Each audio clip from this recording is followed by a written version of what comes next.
El Niño రాక ఉన్న కారణంగా రాష్ట్ర ప్రభుత్వం అనేక పర్యాయాలు మీటింగ్లు పెట్టి మరి ఇక్కడ వర్షాలు వస్తలేవు, తాగునీరు ఇబ్బంది అవుతుంది అని పదే పదే ప్రకటనలు చేయడం, అధికారులను అప్రమత్తం చేయడం మనమందరం చూస్తూ ఉన్నాం.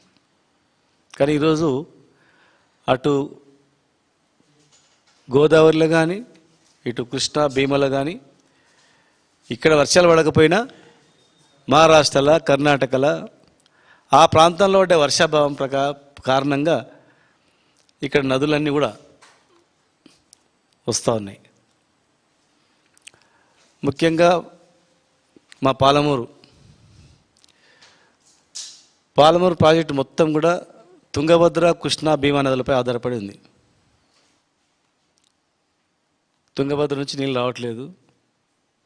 ఇప్పుడు ప్రధానంగా కృష్ణా, భీమా దాదాపు 1,25,000 క్యూసెక్ల నీళ్లు కృష్ణా నుంచి వదిలిండ్రు. భీమా నుంచి నేను 60,000 క్యూసెక్ల నీళ్ళు రావడం జరిగింది. మరి ఇప్పుడు రెండు విషయాలు. ప్రస్తుతం ఈ వర్షాన్ని నీళ్ళు వస్తున్నాయి, నదుల నుంచి నీళ్ళు వస్తున్నాయి, జూరాలకు వస్తున్నాయి. మరి జూరాల నుంచి కింద ఉన్నటువంటి అన్ని రిజర్వాయర్లు, అన్ని పంపు సెట్లు ఆన్ చేసుకోవాలి. అన్ని పంపు సెట్లు ఆన్ చేసుకొని అన్ని రిజర్వాయర్లు నింపుకోవాలి. అధికారులు ఏమంటున్నారంటే తాగునీటి అవసరాలు మాత్రమే మేము నీళ్ళు ఇస్తాం, పంపు చేసుకుంటాం, వ్యవసాయానికి నీళ్ళు ఇవ్వం అనే రీతిలో మాట్లాడుతూ ఉన్నారు. దాదాపు 45,000-50,000 క్యూసెక్ల నీళ్ళు నిన్న పవర్ జనరేషన్ పైన నీళ్ళు వదులుతున్నారు కానీ మరి ఉన్న రిజర్వాయర్లను నింపాలనేటువంటి పంపులు ఆన్ చేయాలని మాత్రం విస్మరించిండు. కొన్ని పంపులు ఆన్ చేసిండ్రు, కొన్ని పంపులు ఆన్ చేయలేదు. నీళ్ళు వచ్చేటప్పుడు ఒడిసి పట్టుకోవాలి కానీ వరదలన్నీ బంద్ అయిన తర్వాత వాళ్ళు అప్పుడు ఏం చేస్తారు? వరదలు వచ్చినప్పుడు నింపాల. జూరాల నిండుతున్నా పంపులు ఆన్ చేయలేదు. రైతులందరూ కూడా ధర్నా చేస్తాం, మేమే ఆన్ చేసుకుంటాం అని ఆగ్రహం చేస్తే నిన్న ఆన్ చేసిండ్రు. నిన్న ఆన్ చేసి ఇన్ఫ్లో ఎంత ఉందో అవుట్ఫ్లో దాదాపు అంతా పవర్ జనరేషన్ పైన మొత్తం వెళ్ళిపోతున్నాయి, కిందికి వెళ్ళిపోతున్నాయి. పంపులు మొత్తం ఆన్ చేయలేదు. కనుక మాది ప్రధానంగా ఏంటంటే ఇమ్మీడియట్గా రామన్పాడు కానీ, కోయిల్ సాగర్ కానీ, భీమా ఫేజ్ 2 కానీ, సంగమండ ఫేజ్ 2 కానీ, ఫేజ్ 1 కానీ, కేఎల్ఐ కింద పంపులు కానీ, పాలమూరు రంగారెడ్డి జిల్లా ప్రాజెక్టు కింద మరి నార్లాపూర్ దగ్గర పంపు కానీ ఇమ్మీడియట్గా ఆన్ చేయాలి. అన్నీ ఆన్ చేసి నింపాలి. అగ్రికల్చర్ వాటర్ కూడా ఇవ్వాలి. ఆంధ్ర ప్రాంతంలో వాళ్ళు రెడీగా ఉన్నారు నాట్లు వేసుకోవడానికి. మరి నీళ్ళు ఇక్కడి నుంచే పోతాయి, ఇక్కడ ఓన్లీ తాగునీటి అవసరాలకు ఇస్తాము అంటే అదేం లెక్క ఉంది? కనుక దీన్ని ప్రభుత్వంలో అధికారుల సమన్వయం లేక ఇష్టానుసారంగా వ్యవహరిస్తూ ఉన్నారు. ఎవరి ప్రయోజనాల గురించి ఉన్నారు రాజకీయ నాయకులు కానీ అధికారులు కానీ ఒకసారి ఆలోచన చేయాలి.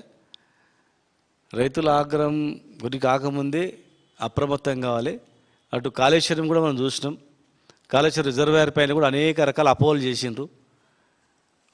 ఒక్క పిల్లర్ ఇప్పటివరకు 2 పిల్లర్లు రిపేర్ చేసింటే ఈ పాటికి అన్ని రిజర్వాయర్లు నిండుకునేది. ఎల్లినో వచ్చినా దాని తాత వచ్చినా 2 సంవత్సరాల కరువు వచ్చినా కూడా తెలంగాణకు డోక లేకుండా ఉండాలని దీంతోనే కేసీఆర్ గారు అన్ని రిజర్వాయర్లు, అన్ని పంప్ హౌజులు, అన్ని లిఫ్ట్లు, ప్రపంచంలోనే అతిపెద్ద లిఫ్ట్లు ఇక్కడ ఏర్పాటు చేయడం జరిగింది. కేవలం కేసీఆర్ గారి మీద కోపంతోనే పార్టీని బదనాం చేయాలని చెప్పి పబ్బం గడిపిండ్రు. మళ్ళీ ఇలా కేసీఆర్ గారు చెప్పినటువంటి ఆయన కట్టినటువంటి కాళేశ్వరం దిక్కు అయిపోయింది. కనుక దాన్ని ఇమ్మీడియట్గా అన్ని పంపులు గోదావరి పైన కానీ కృష్ణా పైన అన్ని పంపులు కూడా ఆన్ చేయాలి. ఇకపోతే ఇంకా 2 ప్రధానమైనటువంటి అంశాలు ఇక్కడ. ఒకటి ఏంటంటే ఇలా మా పాలమూరు బతుకుదేరు మొత్తం టోటల్గా కృష్ణా తుంగభద్ర నదులపైనే. కానీ మేము ఈ మధ్యలో నదుల వెంబడి పోయి నారాయణపూరు, అలిమట్టి వరకు దాదాపు మనుషులను పంపించడం, మేము దగ్గర కూడా పోయినాం. పోతే మాకు ఒక భయంకరమైనటువంటి పరిస్థితుల్లో రేపు ఫ్యూచర్లో మా పాలమూరు ఏమైపోతుంది, ఎడారి మారిపోయేటువంటి పరిస్థితి మేము గమనించినాం. అక్కడ ఆల్మట్టి డ్యామ్ ఎత్తు 524 మీటర్లు పెంచడానికి వాళ్ళు ల్యాండ్ ఎక్విజిషన్ స్టార్ట్ చేశారు. ల్యాండ్ ఎక్విజిషన్ స్టార్ట్ అయిపోయింది, అవార్డు పాస్ అవుతున్నాయి. ఇప్పుడు అక్కడ వాళ్ళు చెప్తున్నారు, ముంపు గ్రామాలకు సంబంధించినటువంటి వ్యక్తులు వాళ్ళే ఫోన్ చేసి చెప్తున్నారు, మాకు నోటీసులు వస్తున్నాయి, అవార్డులు వస్తున్నాయి. మీ పుణ్యమైనా మీరు అడ్డుకుంటే మా భూములు మిగిలిపోతాయి, మా ఇండ్లు మిగిలిపోతాయి. మొత్తం ఊర్లు కాల్ చేయించడానికి అవార్డు పాస్ అవుతుంది. 1,00,000 కోట్లు క్యాబినెట్ ఆమోదం తెలిపింది. 70 నుంచి 85 వేల ఎకరాలకు ల్యాండ్ అక్విజిషన్ స్టార్ట్ అయింది. ఒక 5 మీటర్లు ఎత్తు పెంచడానికి ల్యాండ్ అక్విజిషన్ కర్ణాటక ప్రభుత్వం 1,00,000 కోట్లు క్యాబినెట్ ఆమోదం తెలిపి ప్రాసెస్ స్టార్ట్ అయింది. నోటీసులు ఇస్తూ ఉన్నారు. అదే జరిగితే కంప్లీట్ అవుతే 5 మీటర్లు పెంచిందనుకోండి, ప్రజెంట్ ఆల్మట్టి డ్యామ్ యొక్క ఎత్తు 519 మీటర్లు, 524 ప్రపోజల్. అది సుప్రీంకోర్టులో కూడా కేసు ఉంది. తెలంగాణ వచ్చిన తర్వాత కూడా మా వినోద్ గారు ఎంపీగా ఉన్నప్పుడు వారు వెళ్ళి ఇంప్లీడ్ కావడం జరిగింది. మరి ఇంప్లీడ్ అయినా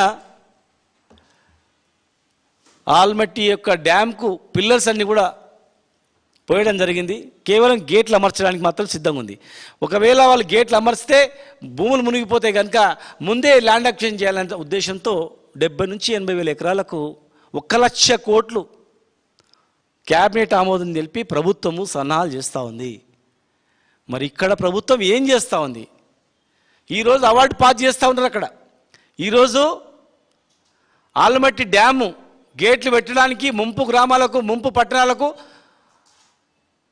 70-80 వేల ఎకరాలకు అవార్డు పాస్ అవుతుంటే, అవార్డు పాసే రేపో మాపో డబ్బులు పేమెంట్ చేస్తే, ఒక్క ప్రాజెక్టుకు 1,00,000 కోట్లు కర్ణాటక ప్రభుత్వం ఖర్చు పెడుతుంటే అక్కడ కూడా కాంగ్రెస్ గవర్నమెంట్ ఉంది కదా, మరి ఇక్కడ కూడా ఈ ప్రభుత్వమే ఉంది.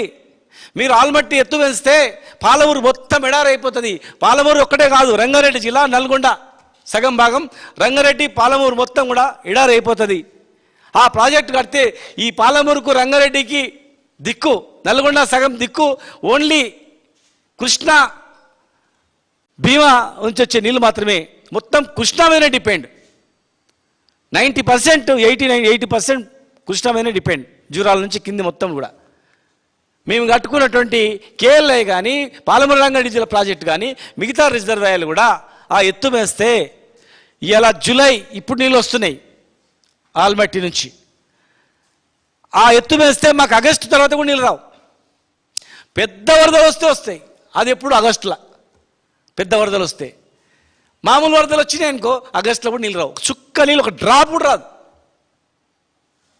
అంటే ఈరోజు ఇంకా డబుల్ 140 టీఎంసీలు అంటే మొత్తం 300 టీఎంసీలు కదా, 150 నుంచి 300 టీఎంసీలు అంటే 50%, 150 టీఎంసీలు ఎక్స్ట్రా వాళ్లకు స్టోరేజ్ కెపాసిటీ పెంచుకుంటా ఉన్నారు. ఒక్క ప్రాజెక్టు ఎత్తు పెంచి 150 టీఎంసీల నీళ్లు నిల్వ చేయడానికి వాళ్ళు ప్లాన్ చేసుకొని 1,00,000 కోట్ల రూపాయలు ఖర్చు పెట్టడానికి కర్ణాటక ప్రభుత్వం ఆమోదం తెలిపి, క్యాబినెట్ ఆమోదం తెలిపి, అక్కడ అధికారులందరూ కూడా నోటీసులు ఇచ్చి ల్యాండ్ అక్విజిషన్ ప్రాసెస్ స్టార్ట్ అయ్యి అవార్డు పాస్ చేస్తూ ఉంటే, కింద ఉన్న ప్రాజెక్టులకు నీళ్ళు ఎట్లు వస్తాయని ఈ ప్రభుత్వం ప్రశ్నించదా, అడగదా? మొన్న ముఖ్యమంత్రులు కూర్చున్నప్పుడు ముఖ్యమంత్రులు తెలంగాణలో అతిపెద్ద ప్రమాదమైన సమస్య, పాలమూరుకు అతిపెద్ద సమస్య, ఎడారి మారడానికి అవకాశం ఉంది, ఇది కట్టినట్లయితే దయచేసి మీరు ఒకటే ప్రభుత్వం ఉంది, ఒకవేళ కడితే మమ్మల్ని ప్రశ్నిస్తారు, మీరు ఆపండి, ఉన్న నీళ్ళతో సరిపెట్టుకోండి, ప్రాజెక్టు ఎత్తు పెంచకండి, దయచేసి అందరం బతకాలి కదని మాట్లాడరా? ఇలా భీమా ప్రాజెక్టుకు వచ్చే నీళ్ళన్నీ ఎక్కడివి? వికారాబాద్ నుంచి అటు నీళ్ళన్నీ కూడా భీమా ప్రాజెక్టుకి వస్తాయి. 70% వాటర్, భీమాలకు వచ్చే వాటర్ తెలంగాణ వాటరే. అదంతా కూడా ఒకప్పుడు తెలంగాణ ప్రాంతంలో ఉన్నదే. తుంగభద్ర ప్రాజెక్టు కట్టింది కేవలం తెలంగాణనే, తెలంగాణ డబ్బులతోనే, ఆంధ్రప్రదేశ్ ఏర్పడక ముందు కట్టినటువంటిది. ఇలా 1,00,000 కోట్లు ల్యాండ్ అక్విజిషన్ కడితే ఏమంటలేరు వీళ్ళు. ఈడ 98,000 కోట్లు కాళేశ్వరం కడితే, ఇంత పెద్ద ప్రాజెక్టుకు మొత్తం అన్నీ కలిపి టోటల్గా ఎన్ని, దాదాపు 3 బ్యారేజీలు, 15 రిజర్వాయర్లు, 19 సబ్స్టేషన్లు, 21 పంప్ హౌజులు, 203 కిలోమీటర్ల టన్నెల్, 1531 గ్రావిటీ కెనాల్, 98 కిలోమీటర్ల ప్రెజర్ మెయిన్స్, 140 టీఎంసీల స్టోరేజ్ కెపాసిటీ, 500 మీటర్ల ఎత్తుకు లిఫ్టు, 240 టీఎంసీల నీటి వినియోగం. అంటే ఇన్ని టోటల్గా ఎన్ని బ్యారేజీలు అవన్నీ? మేటిగడ్డ, అన్నారం, సుందిల్ల, మల్లన్న సాగర్, కొండపోచమ్మ సాగర్, ఇవన్నీ ఇంకా ఎన్నో ప్రాజెక్టులు, ఎన్నో రిజర్వాయర్లు, లిఫ్ట్లు, ఇన్ని కట్టి దాదాపు 30 లక్షల ఎకరాలకు నీళ్ళు వచ్చేటువంటి 15 రిజర్వాయర్లు, టన్నల్స్ ఇన్ని పెట్టి 98,000 కోట్లు ఖర్చు పెడితే 1,00,000 కోట్లు తినరని చెప్పారు. అంటే ఇన్ని జిల్లాలు లాస్ట్ చివరకు హైదరాబాద్కు కూడా అవసరాలకు, నీళ్లకు, అన్నిటికీ, బతుకుదెరుగు అన్నిటిగా, ఫ్యాక్టరీలకు, ఇండస్ట్రీలకు కూడా. ఇది కృష్ణా బంద్ అయితే టోటల్గా హైదరాబాదు సాగునీరు, హైదరాబాదు తాగునీరు, ఇండస్ట్రీస్ కూడా ఉపయోగపడేటువంటి ఇంత పెద్ద ప్రాజెక్టు, ఎప్పటికీ నీళ్ళటువంటి గోదావరి ప్రాజెక్టు మీద ఇన్ని రిజర్వాయర్లకు 98,000 కోట్లు ఖర్చు పెడితే 1,00,000 కోట్లు అది బద్నాం చేసిండ్రే. మరి ఒక్క ఆల్మట్టి డ్యాముకు ల్యాండ్ అక్విజిషన్కే 1,00,000 కోట్లు ఖర్చు పెడుతున్న కర్ణాటక ప్రభుత్వాన్ని ఒక్క మాట ప్రశ్నించారా? తెలంగాణ ప్రజలారా ఆలోచన చేయండి. ఒక్క ఆల్మట్టి ల్యాండ్ అక్విజిషన్కు 1,00,000 కోట్లు కర్ణాటక ఖర్చు పెడితే 1,00,000 కోట్ల లోపల ఇన్ని రిజర్వాయర్లు, ఇన్ని ప్రాజెక్టులు, 30 లక్షల పైగా ఎకరాలకు నీళ్ళు తెచ్చేటి ఇరిగేషన్ ప్రాజెక్టు, సాగునీరు ప్రాజెక్టు ఇన్ని కడితే 1,00,000 కోట్లు తిన్నాడని బద్నాం చేసిండ్రే. మరి 1,00,000 కోట్లు ఓన్లీ ల్యాండ్ అక్విజిషన్కి పెడుతుంటే తెలంగాణ మునిగిపోతుంది, పాలమూరు మునిగిపోతుంది, పాలమూరు ఎడారైతుంది, పాలమూరు జిల్లాలో మళ్ళీ వలస బతుకవుతుంది, ఆగమైపోతుంది పాలమూరు అని చెప్పి సోయి లేదా ఈ ప్రభుత్వానికి? మీరు ముఖ్యమంత్రి గారిని అడుగుతా ఉన్నాను, పాలమూరు బిడ్డవు కదా, మరి పాలమూరు రేపు భవిష్యత్తులో ఏమవుతుందో ఒకసారి రివ్యూ చేయండి. మేము చెప్పింది వాస్తవం కదా? ఆల్మట్టి డ్యామ్ ఎత్తు పెంచడానికి కర్ణాటక ప్రభుత్వం 1,00,000 కోట్లు శాంక్షన్ అయిందా లేదా? ల్యాండ్ అక్విజిషన్ ప్రారంభించిందా చూడండి. అడ్డుకోవాల్సిన అవసరం ఉంది ఈ ప్రభుత్వం. కాంగ్రెస్ ప్రభుత్వం ఒకవేళ అడ్డుకోకపోతే పాలమూరు జిల్లా శాశ్వతంగా కరువు కాటకలు చిక్కుపోతుంది, మళ్ళీ వలసల బతుకులు స్టార్ట్ అవుతుంది. దయచేసి ఖచ్చితంగా మేము చెప్తా ఉన్నాం, అడ్డుకోవాలి ప్రభుత్వం. మూడవ అంశం, ఇవాళనే గతంలోనే ఒక కండిషన్ మీద ప్రాజెక్టు కంప్లీట్ అయిపోయింది. పాలమూరు రంగారెడ్డి జిల్లా ప్రాజెక్టు ఎన్విరాన్మెంటల్ క్లియరెన్స్ కమిటీ కూడా అప్రూవల్ అయింది. ఫార్మల్గా మినిస్టర్ సంతకం కావాలంతే. కానీ దాన్ని కోర్టు కేసు మీద నానుస్తూ ఈ ప్రభుత్వం మారగానే మళ్ళీ డిపిఆర్లు వాపసు పంపించి మళ్ళీ ప్రపోజల్ పంపాలని చెప్పి తేవడం జరిగింది. ఇప్పుడు సుప్రీంకోర్టు కూడా అన్ని ప్రాజెక్టులతో పాటు మన పాలమూరు ప్రాజెక్టు పైన కూడా క్లియరెన్స్ ఇచ్చింది, ఎన్విరాన్మెంటల్ క్లియరెన్స్ ఇచ్చింది. దయచేసి వెంటనే ఫార్మల్గా అయిపోయే పనిది వెంటనే తీసుకొచ్చి మరి ఆ 10% టెండర్లు కంప్లీట్ చేయాలి. పిలిచిన టెండర్లు క్యాన్సిల్ చేసిండ్రు.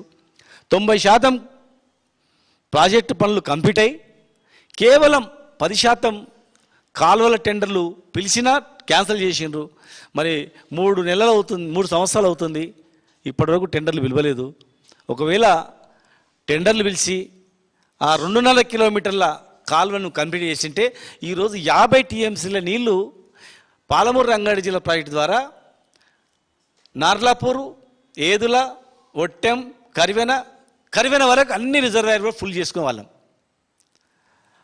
అనాలోచిత చర్య వల్ల, ఇగోల వల్ల కేసీఆర్ గారి పేరు వస్తుందని చెప్పి 3 ఏళ్ళైనా 3 కిలోమీటర్లు కంప్లీట్ అయినందుకు ఇలా రేపు వరద వచ్చినా కూడా ఆ రిజర్వాయర్లు నింపుకోలేటువంటి పరిస్థితి ఉంది. అలా కనుక దయచేసి 6 నెలల్లో ఈ ప్రభుత్వం కంప్లీట్ చేస్తున్నది. వెంటనే 6 నెలల్లో కంప్లీట్ చేసి 10% కంప్లీట్ అయినటువంటి మిగిలిపోయినటువంటి కాలువలను టోటల్గా కంప్లీట్ చేయాలని చెప్పి మరి ఇరిగేషన్ మంత్రి గారు మహబూబ్నగర్ జిల్లాలో తాగునీటికి మాత్రం ఉపయోగించాలి, సాగునీటికి నీళ్ళు వదలొద్దు, నింపొద్దు, వరి పంట వేసుకోవద్దు అని చెప్పి క్యాబినెట్ ఆమోదం కావాలి అని రకరకాలుగా అడుగుతున్నారు, చెప్తున్నారు అని చెప్పి కాంగ్రెస్ ఎమ్మెల్యేలే చెప్తున్నారు కొంతమంది. మరి కిందనేమో నాట్లు వేస్తున్నారు ఆంధ్రలో. తెలంగాణలో ఎండబెట్టాలంటే పైనుంచి నీళ్ళు పోతున్నప్పుడు మేము ఎండిపోవాలి, వాళ్ళు బాగుపడాలన్నా? మేము మంచిగా ఉండాలి, వాళ్ళు మంచిగా ఉండాలని కోరుకున్నాం మేము. కానీ మేము మంచిగా ఉండొద్దని వాళ్ళు కోరుకుంటా ఉన్నారు. దయచేసి ఇరిగేషన్ మంత్రి గారు మా జిల్లాలో పర్యటించి వెంటనే అన్ని రిజర్వాయర్లు నింపాలి. లేనట్లయితే ఖచ్చితంగా మేము అందరం కూడా ఎట్టి పరిస్థితుల్లో ప్రభుత్వాన్ని వదిలిపెట్టాం. రేపు భవిష్యత్తులో చేన్లకు చేన్లు ఎండిపోయినా, తాగునీటికి ఇబ్బంది అయినా, రేపు ఏదైనా కూడా ఈ ప్రభుత్వాందే బాధ్యత వహించాల్సి వస్తుంది.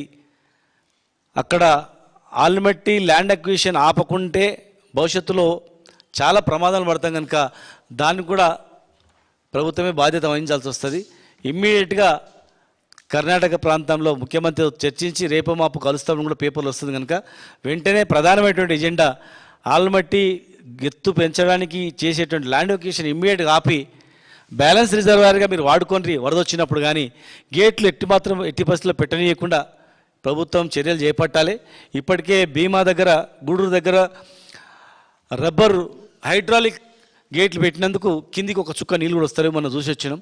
రేపు అదే పరిస్థితి ఆల్మట్టి నుంచి కూడా సేమ్ అదే పరిస్థితి వస్తుంది. వరదలు వచ్చినా నీళ్ళు రాని పరిస్థితి వస్తుంది కనుక అతి ప్రమాదంలో పాలమూరు జిల్లా ఉంది, చాలా ప్రమాదంలో ఉంది. ఫ్యూచర్లో ఏమైపోతుందని, రేపు ఫ్యూచర్లో వాళ్ళు కట్టిన తర్వాత మనం పోయి చూడాలని కూడా చూడనియరు.